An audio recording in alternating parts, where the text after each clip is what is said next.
Coucou tout le monde!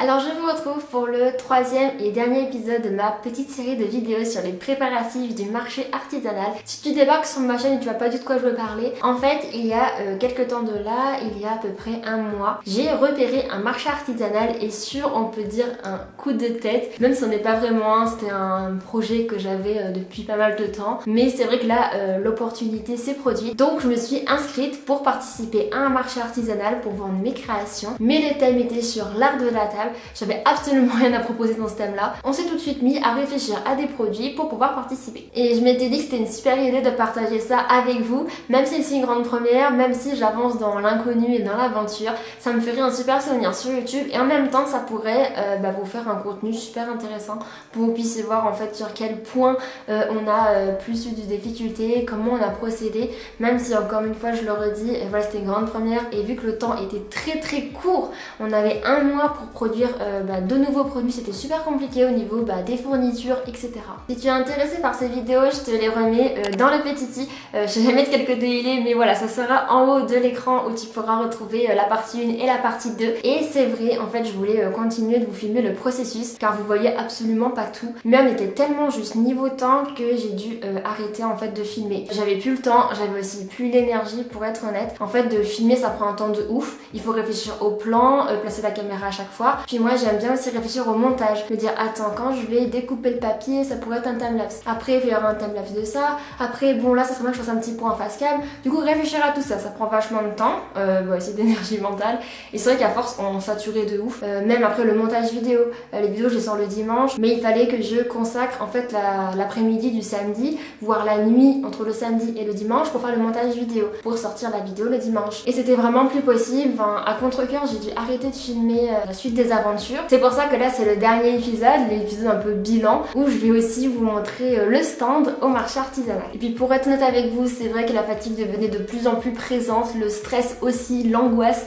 Et c'est vrai que je me voyais pas du tout prendre la caméra et faire coucou, voilà je suis là, avec les cernes comme ça, les cheveux pas coiffés, enfin bref. On n'avait vraiment plus de temps, on faisait que travailler parce qu'on voulait absolument produire tous ces produits, être prêts à temps. On a rencontré plein d'embûches, mais on a quand même réussi, on est trop contents. Et pour vous rendez compte du niveau de dinguerie qu'on a atteint avec Mickaël, si vous voulez, le marché c'était le samedi et le dimanche 12 et 13 février. Donc la nuit du jeudi au vendredi, soit 2 jours avant le marché, on n'a pas dormi, on a fait une nuit blanche, on a travaillé là vraiment non-stop, cette fois on s'est pas du tout arrêté. On travaillait déjà beaucoup avant, mais on dormait quand même 3-4 heures par nuit, parce que c'est quand même normal, sinon on ne tiendrait pas. Et là vraiment on n'avait vraiment pas arrêté. En plus je me souviens, je crois que c'est le vendredi, donc la veille du marché, on attendait encore des petits feutres, vous savez, pour les tableaux blancs et façades, on avait besoin. Ils venaient juste d'arriver, ça faisait au moins 3 semaines qu'on les avait commentés. C'est marqué livraison en 15 jours, oui bien sûr, livraison en 3 semaines au moins. Du coup bref, ils sont levés la veille, enfin c'était une catastrophe, on n'a pas dormi, on a fait tous les packaging, on devait finir de couper des cartes, on n'a pas de massicot, du coup on coupe tout au cutter et à la règle. Enfin une galère monstre, c'est vrai qu'on n'est pas encore assez bien équipé non plus vu que c'est une première et ça fait déjà beaucoup d'investissement, on peut pas tout acheter dès le premier coup. Et donc après, donc la nuit du vendredi au samedi, soit vraiment la veille du marché, c'était pas encore tout prêt. En plus c'était une grande première pour nous, moi je voulais absolument qu'on essaie de mettre les tables pour voir comment le stand va rendre. J'ai pas envie de me pointer le samedi, de mettre les tables et faire oh mince, je sais pas quoi mettre comme déco, faut retourner à l'appart. Du coup, c'était dans la nuit du vendredi au samedi, il était 4h du matin. Oh, c'est une super anecdote, on saurait toute ma vie. Donc il était 4h du matin et là on commence à déménager tout notre salon. Donc faut vraiment faire de bruit parce qu'on habite dans un bâtiment à étage, on peut pas réveiller les voisins du dessous et d'à côté. Et du coup, on vire la table de salle à manger et tout. On met donc les tables pour le stand, parce que j'avais 4 mètres quand même de stand.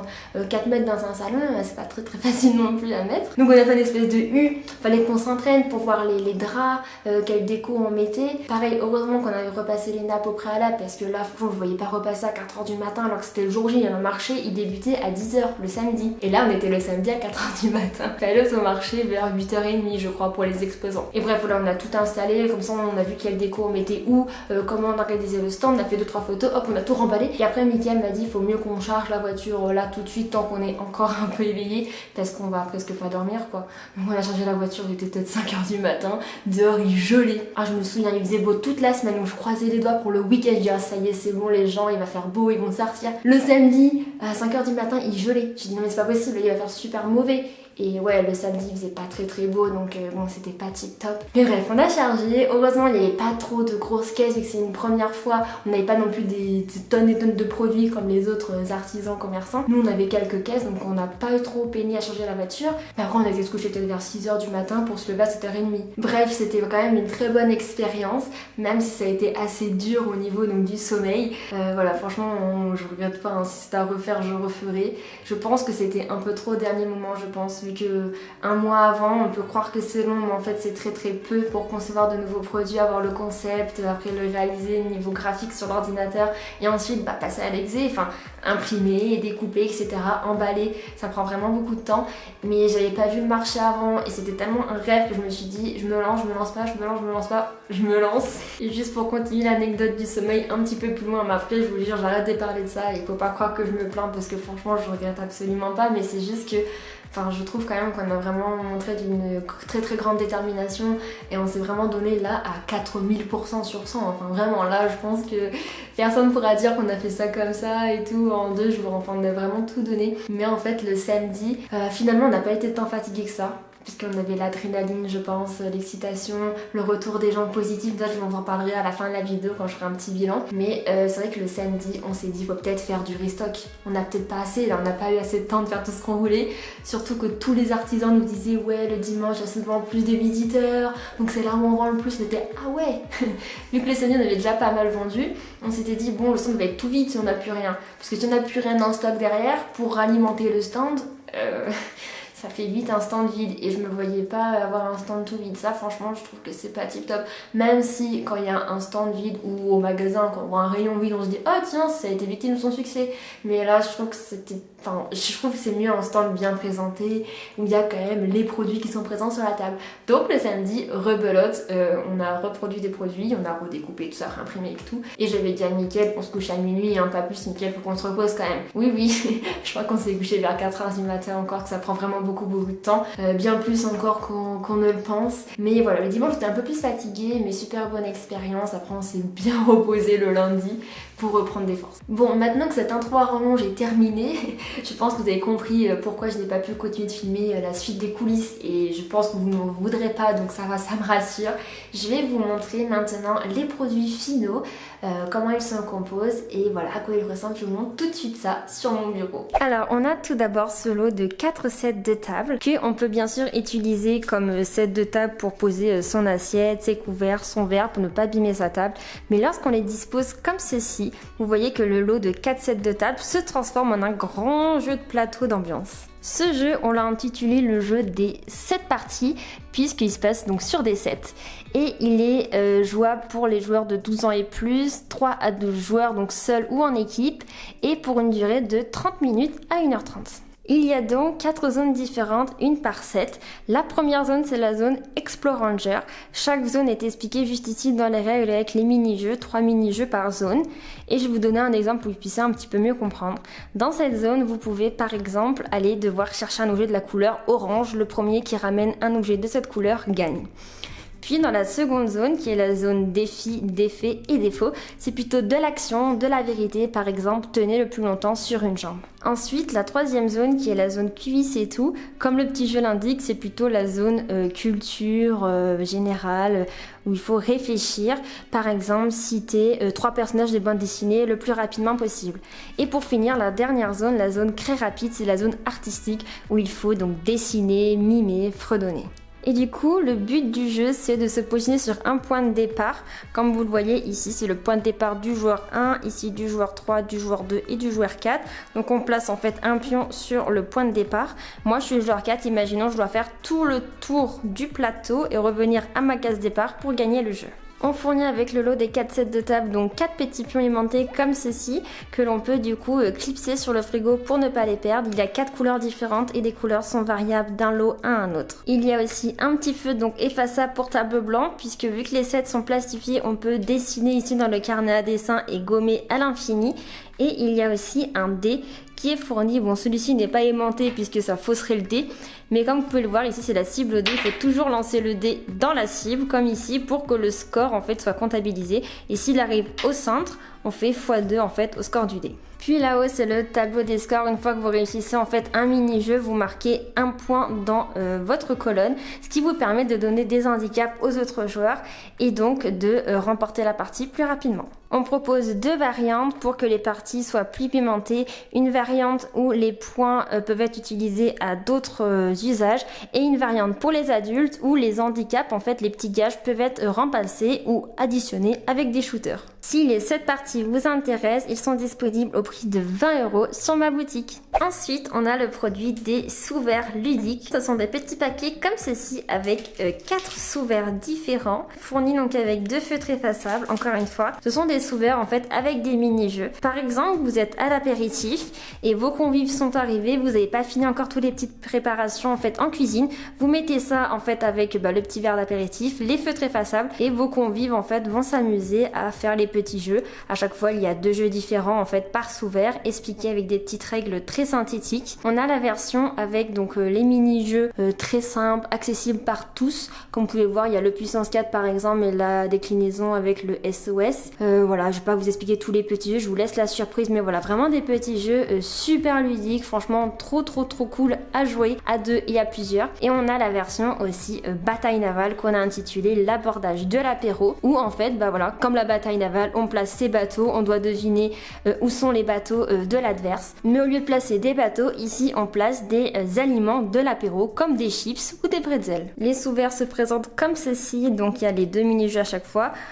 Dans les extrémités, on peut écrire les scores des joueurs. Donc là, c'est la partie plastifiée qui se nettoie très facilement avec une éponge, du liquide vaisselle et du savon. Et de l'autre côté, on a une partie cartonnée qui est résistante, bien protégée. Bien sûr, si on la gorge d'eau, elle va être tout ondulée, mais c'est très facile à l'emploi. Les petits lots sont comme ceci, comme je vous l'ai dit. À chaque fois, il y a 2 feutres de fournis, un noir et un coloré. Le coloré varie d'un pack à un autre. Pareil pour la disposition, en fait, des sous-verres, ce n'est jamais dans la même disposition, mais c'est toujours les mêmes à l'intérieur. Ici, ce sont des packs en fait avec les mini-jeux, et il y a aussi des packs bien sûr comme ceci avec la bataille navale, donc c'est toujours un lot de 4 au prix de 10 €. Du coup 10 € le petit sachet des 4 sous-verres avec les 2 feutres, mais celui-ci a été victime de son succès. On est en train d'en refaire avec Mickaël, donc d'imprimer, découper le carton, après on doit assembler tout ça, coller, mais voilà, c'est bien sûr disponible pour les 2 visuels en fait. Et ensuite, le dernier produit, c'est la Love Box, une box faite par amour, pour les amoureux, par des amoureux. Donc elle se présente comme ceci, c'est dans un petit sachet craft. C'est une petite box donc surprise où à l'intérieur il y a tout ceci. Il y a donc 3 mini-jeux différents, mais il y a aussi des gourmandises à partager avec sa moitié. Je vais vous montrer d'un petit peu plus près les produits, à quoi ils ressemblent, donc ceux qui sont à l'intérieur de cette Love Box. Donc tout d'abord les gourmandises, donc à chaque fois il y a ce nombre de gourmandises, mais les saveurs sont variables d'un package à l'autre. Par exemple, ici on a un sachet de gourmandises. Comme vous pouvez le voir, les 2 petites tablettes de Milka sont présentes, mais là l'arôme c'est fraise et chocolat. Ensuite, il y a un petit paquet d'Haribo ici, c'est Tagada, on a les 2 sucettes, les 2 mini Bueno. De l'autre côté, on a le Kit Kat, les petits Lindt à partager, les Mon Chéri, et je crois qu'on a fait le tour. Tous les sachets sont différents. Vous avez la surprise des gourmandises, puis ensuite les mini-jeux sont juste ici. Il y a donc tout d'abord un lot de 2 dessous de verre. Lorsqu'on les retourne, ça devient en fait ce jeu-là. Donc les extrémités pour jouer au jeu cœur à cœur. Ces sous-verres sont 2 petits mini-jeux. Il y a le tic-tac-toe sensuel où il faut faire des croix et des ronds. Et par exemple, j'arrive à faire une diagonale en mettant un point, enfin une croix ici pour remporter la diagonale. Ça, c'est ce que mon adversaire doit effectuer. En fait, le mot qui me permet de gagner, c'est en fait ce que doit faire l'autre. Puis on a celui-ci où c'est un petit lancer coquin où il faut lancer la petite pierre précieuse. Voilà, comme là par exemple, j'aurais choisi ce que je veux. Ensuite, pour rester dans les jeux, on a le jeu principal qui est le jeu cœur à cœur. Donc en fait, comme j'expliquais, c'est les sous-verres qu'on va venir retourner et placer aux extrémités. Chacun va s'en attribuer un en mettant ici le surnom de la personne. Ensuite, on dispose les cartes comme ceci pour faire le chemin de l'amour. Il y a des cartes rôle, des cartes action, donc rôle action, les cartes amour intense, donc qui sont extrêmes, une carte choix et une carte question. Et donc à tour de rôle, imaginons que je commence, je choisis une des extrémités, donc soit celle-ci, soit celle-ci. Imaginons que je veux prendre la carte rôle, hop, je la dévoile. Lorsque je la dévoile, on doit réaliser l'action. Si on y arrive, je la place au-dessus du chemin de l'amour et je peux rapprocher mon dessous de verre. L'objectif est que nos deux dessous de verre du coup soient rapprochés pour reformer notre amour. Et ainsi, nos deux moitiés de cœur sont réunies. Ici, vous avez d'autres petits exemples de cartes. Donc bien sûr, c'est un jeu qui n'est pas un jeu purement sexuel avec des positions à reproduire ou des choses extrêmes. Comme on l'a expliqué dans les règles, il faut discuter avec son partenaire avant de jusqu'à où on veut aller pour pas qu'il y ait de tabou, pour pas qu'il y ait de malaise. C'est vraiment un jeu pour se redécouvrir, passer du bon temps, être complices l'un envers l'autre. Ici, on a la petite feuille des règles où tout est expliqué. Ça, c'est le jeton de l'amour en fait qu'il faut lancer. Par exemple, comme le picto ici est présent, ça veut dire que c'est ce que le jeton de l'amour va définir. Là, il faut mettre l'initiale de la personne et ici l'initiale donc de son partenaire. Ensuite, on a aussi dans le lot un petit préservatif nervuré. On a préféré en mettre un par précaution parce que on sait comment on peut se finir la soirée. Ensuite, on a donc deux petits feutres effaçables pour écrire sur les sous-verts parce que pour les questions et les choix, il faut que chacun réponde sur sa partie de sous-verre. Si la réponse est en commun, c'est gagné en fait, comme le principe un peu des amours. Pour aller avec les feutres effaçables, une petite éponge pour pouvoir effacer, car ceux-ci ne sont pas munis de la petite gomme. Et je crois qu'on a fait le tour de la Lovebox. Et donc si la Lovebox t'intéresse, on la vend au prix de 18 € avec tout ce que je t'ai présenté à l'intérieur. Bon, maintenant que vous avez vu tous les produits qu'on a conçus avec Mickaël pour le marché artisanal, je vais vous laisser avec quelques plans du stand pour que vous puissiez voir comment on a présenté tout ça. Vous pourrez encore plus voir les produits et je vais aussi vous laisser avec le petit TikTok / reel que j'ai réalisé pour que vous puissiez encore une fois voir les produits en mise en situation.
Voilà, vous avez absolument tout vu. Si les produits vous intéressent, ils sont maintenant disponibles sur ma boutique Etsy en ligne. C'est tout simple, il faut se rendre sur la plateforme de Etsy. Puis une fois dessus, vous tapez Daisyline Création tout attaché et vous tomberez sur ma boutique Etsy où dessus vous retrouverez les sets de table, les sous-verts, la Lovebox, mais aussi les autres illustrations que j'ai faites précédemment. Et pour clôturer la vidéo, je vais vous faire un petit bilan de ce qu'on en tire de cette expérience et de comment ça s'est passé donc le samedi et le dimanche. Donc tout d'abord, pour ma part, j'avais beaucoup d'angoisse, de stress, d'anxiété sur le fait, sur deux choses en fait. Première chose, j'avais super peur que le stand fasse amateur, fasse un peu cheap.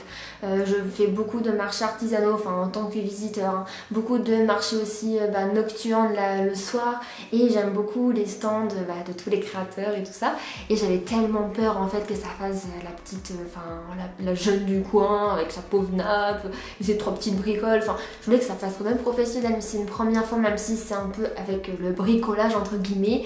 En fait, j'ai pas été acheter des cadres, j'ai pas été acheter des nappes, j'ai fait ce qu'on avait. En fait, la nappe noire, c'est notre fond noir pour les tournages qu'on avait déjà acheté auparavant avec Mickaël. Les cadres, je les ai trouvés à la recyclerie en seconde main, du coup à 50 centimes pièce. Voilà, j'avais pas envie que mon stand paye pas de mine en gros et que ça fasse quand même professionnel. Et la deuxième crainte que j'avais, mais vraiment beaucoup, c'était pas que ça flop, que en fait personne n'achète, que personne trouve nos produits intéressants, cool. Voilà, que vraiment que ça flop, qu'on ait mis toute cette énergie pour rien, un peu pour... Mais au final, regarde, tout ça s'est passé, tout a été super positif. Déjà le stand, je suis super satisfaite du rendu qu'il a donné. Les gens sont venus, ont été curieux, ils ont trouvé que le stand était agréable et les produits, alors là mais franchement on était tellement contents avec Mickaël, on a eu que des retours positifs. Bon, il y a quand même 2-3 personnes à qui ça me plaît moins, surtout une personne que j'ai repérée. En fait Mickaël expliquait en fait le concept des dessous de verre, je crois que c'était ça avec les mini-jeux. La personne elle faisait elle trouvait ça genre ridicule, mais sinon dans l'ensemble, enfin tout le monde trouvait les idées super intéressantes. Ils étaient super choqués, ils étaient tous waouh, c'est tellement original, tellement créatif, tellement bien pensé. On a eu tous ces retours, mais ça faisait tellement plaisir. Il y en a même plusieurs qui nous ont dit mais c'est vous qui faites ça? On dit bah oui, c'est un marché artisanal, c'est nous, on a imprimé, on a découpé etc. Plastique, enfin mis sous plastique tout ça. Ils ont fait waouh, ah ouais, ils ont pensé en fait qu'on faisait de l'achat-revente. Mais rien que ça fait super plaisir. On a même eu des contacts de personnes qui travaillent dans le monde du jeu de société. Donc on était trop contents. Ils disaient waouh, mais il faudrait peut-être l'éditer et tout. Protégez-vous parce que franchement le concept est super cool, même le graphisme. Que des retours positifs, ça nous a fait tellement plaisir. Ça c'est vrai que moi ça m'a fait vraiment beaucoup plaisir. Ça m'a permis d'avoir beaucoup de confiance en moi, d'avoir tous ces retours positifs sur ce travail.